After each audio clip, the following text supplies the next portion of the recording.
Welcome to Apropos. Well, it's set to usher in a sweeping judicial overhaul requiring all judges to stand for election. The lower house of Mexico's Congress has passed contentious legislation which critics say deals a severe blow to the independence of the judiciary. Mexico's ruling party claims that judges in the current court system are corrupt and it wants the country's entire judicial branch, some 7,000 judges, to stand for election. Well, the bill is now headed to the Senate, where it is expected to pass by a razor-thin margin. For the very latest, let's cross live now to our correspondent in Mexico City. Ioan Grillo is standing by for us. Ioan, good to have you with us this evening. What exactly, firstly, is this legislation proposing? Yeah, so this is a constitutional reform of Mexico's justice system, which would radically change it so that, first of all, the 1,600 or so federal judges, and then eventually all judges in the country, about 7,000, would lose in the short term their places, and these seats would be up for election. They could try and stand, but others would also stand against them. So this would be a changing of a huge tradition in Mexico. The president, Andres Manuel Lopez Obrador, who is behind this constitutional reform, says that Mexico's justice system is corrupt, it doesn't work, and many of these judges in cases they are highlighting have been bribed by drug cartels. And you've seen many cases of major drug traffickers walk out of prison, say there's not enough evidence, and so they're saying, well, we need to change the judges. And judges who are up for popular re-election wouldn't take these kind of decisions because they'd have to face the electorate. Many people in Mexico also see the justice system and the judges as being corrupt and dysfunctional. About 95% of murders in Mexico are never solved. On the other side, the opposition say that this idea of the corruption is really a smokescreen.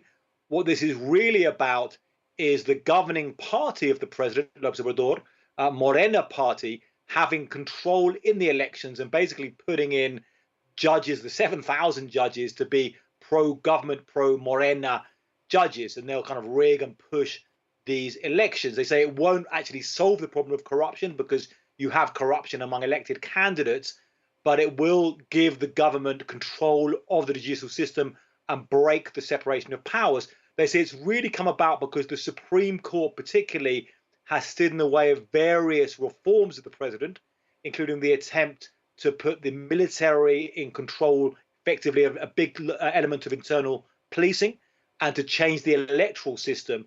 And this would allow him to do that. So very, very contentious and very deep feelings on both sides about this reform. Contentious, as you say, Ioan, but it has passed the lower house of Parliament. How do you expect it to fare in the Senate?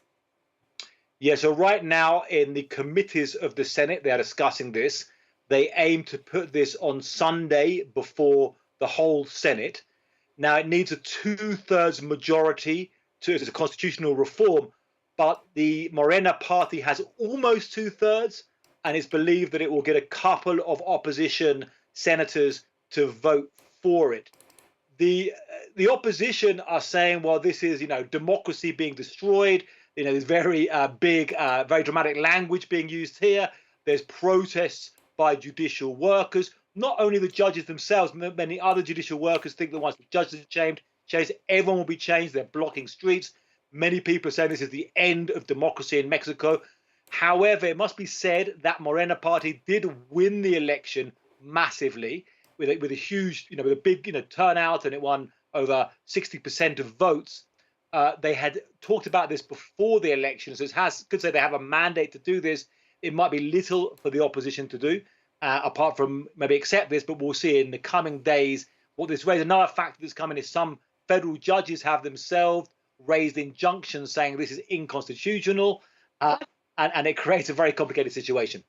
Okay, Ioan, we'll have to leave it there for now. Thank you so much for joining us. That's our correspondent in Mexico City, Ioan Grillo. We are staying with this story, though, and for more, we're joined by Andrea Rovira. She's Vice President of Mexico's National Bar Association. Thank you so much for being with us on the programme this evening, Andrea. You specialise in criminal litigation. What exactly is your view of this new law? So from the legal community, we have expressed our concerns regarding the reform, the proposed amendment. And I would like to highlight three specific points. It was said before that we are worried about the independence of our judiciary. That's true because although the reform proposes to have people elect the judges, what it also says is that these candidates are going to come from political bodies. So the candidates are going to be coming from the presidency, from Congress, and from the Supreme Court. Two of those bodies, presidency and Congress, are already under Morena's rule. So we're very worried from the legal community that they're going to take hold of the judiciary. Now, from my perspective, which as you said, I'm a criminal attorney, judges are supposed to be fair, are supposed to act according to the law, and not to what majorities want them to rule about. Especially regarding criminal law, most of the people, when you know about a case, you want to see a sanction ruled upon a person. You want to see that person convicted.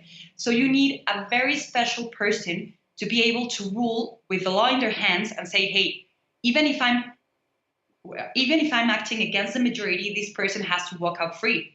So especially regarding criminal law trials, I believe judges should not be elected by a popularity contest, but based on their merits and training. And the outgoing president wants citizens to vote on the election of every single judge. Is that desirable or even feasible? I don't think it's feasible. What we've been seeing in past weeks is Congress has been, when the initiative was first presented in February from this year, they said that next year, in 2025, we were going to have a general election regarding all judges. Now they are seeing that as completely impossible. So what the proposed amendment now states is that it's going to be step by step. So next year we're going to have elections if the initiative goes forward regarding the Supreme Court justices, and maybe in a couple of years regarding some other judges and other top judges in circuit courts and the like. But I believe they are not taking into consideration the amount of money this is going to cost and its difficulty in its implementation. And also, Andrea, with elections being carried out on such a wide scale, our correspondent touched on it earlier, but how would authorities guard against drug cartels and criminals fielding their own candidates? I'm sorry, could you ask the question again? Yeah, just with the elections being carried out on such a wide scale, how would the authorities guard against the possibility that drug cartels, that other criminals might actually try to field their own candidates? Yeah, that's actually something we're very worried about from the legal community because, as you may know, we are a federation. We have federal judges, but we also have state-level judges, and we have federal judges which are located in specific states and specific circuits, and they won't be able to move from that spot. Now, regarding organized crime, there are only a few circuits in Mexico which have jurisdiction to know about criminal organized crimes. No, so only people from those states are going to be able to elect those judges. So there is a very serious concern regarding what steps are going to be taken for the organized crime not to be able to manipulate those elections, and those are concerns that have not been up to this point resolved. What the president did say, which is actually another cause of concern, is that he's planning to put these faceless judges. Faceless judges are these really polemic figures which have appeared in Italy, but also in Brazil and also in Colombia, in which a person doesn't know who is the judge who's going to be ruling their cases.